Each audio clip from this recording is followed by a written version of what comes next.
3. Queso rodante. Considerado un festival y a la vez un deporte para los locales de Gloucester en Inglaterra, desde lo más alto de una colina se lanza un queso y los competidores deben correr tras él mientras se van revolcando colina abajo. La primera persona que agarra el queso o quien estuvo más cerca de atraparlo se lo gana. Dada la cantidad de gente que participa y las velocidades alcanzadas por la inclinación de la colina, las caídas, lesiones y otros accidentes son bastante frecuentes. Tanto es así que en el 2005 tuvieron que parar el evento porque ya no había más ambulancias en el lugar.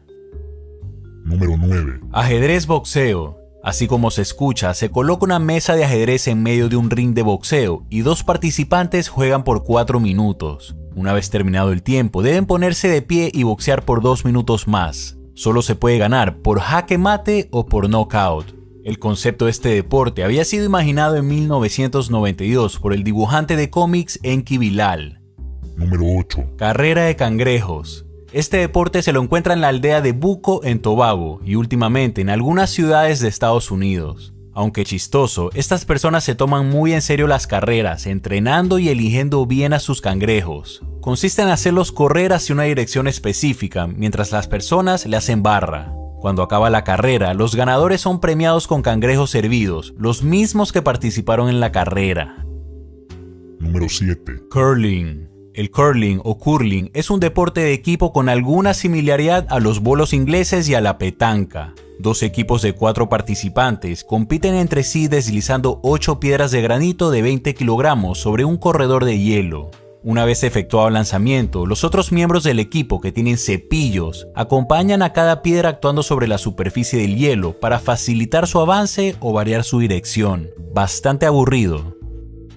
Número 6. Lanzamiento enano. Por lo general, se lo hacen bares de Europa y Estados Unidos. Consiste en vestir a enanos con ropa especial acolchada y lanzarlos hacia pisos o paredes cubiertas de velcro. Los participantes compiten para ver quién puede lanzar a la persona más lejos o dar en el blanco. El lanzamiento de enanos es considerado en muchos sitios como ofensivo contra la dignidad de estas personas, y en algunos países ya están considerando prohibir la actividad. Número 5. Mundial de sauna. Son personas que se sientan dentro de un sauna y compiten para ver quién puede permanecer más tiempo adentro mientras la temperatura poco a poco va aumentando. En el 2010, tras 6 minutos en la cabina a una temperatura de 110 grados, uno de los finalistas sufrió un colapso y falleció en el lugar. Después de esto, cancelaron las competiciones. Número 4. Planchado extremo. Como lo definen sus aficionados, combinar un deporte extremo al aire libre con la satisfacción de una camisa bien planchada. Para practicar este deporte se debe mostrar las habilidades de planchar al mismo tiempo que hacer algún deporte como escalar montañas, remar en kayak o ir colgado de algún autobús en marcha. Aunque suena divertido, no creo que llegue a las Olimpiadas. Número 3. Lucha de dedos gordos. Son dedos gordos bien entrenados. Para participar aquí, lo primero es pasar una rigurosa inspección de uñas y dedos para ver si no hay ninguna herida expuesta o pezuña. Después, la lucha consiste en entrelazar los dedos gordos y pelear hasta hacer caer de un lado los pies. Uno de los competidores más famosos se hace llamar Paul the Dominator Beach.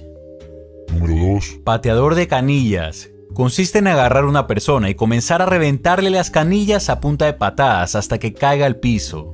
Antes, cuando no habían reglas, algunos se ponían botas con acero por dentro para hacer más daño a su oponente. Su entrenamiento consiste en golpearse sus propias canillas con palos o martillos para aumentar la tolerancia al dolor y hacer más fuerte el hueso de la tibia.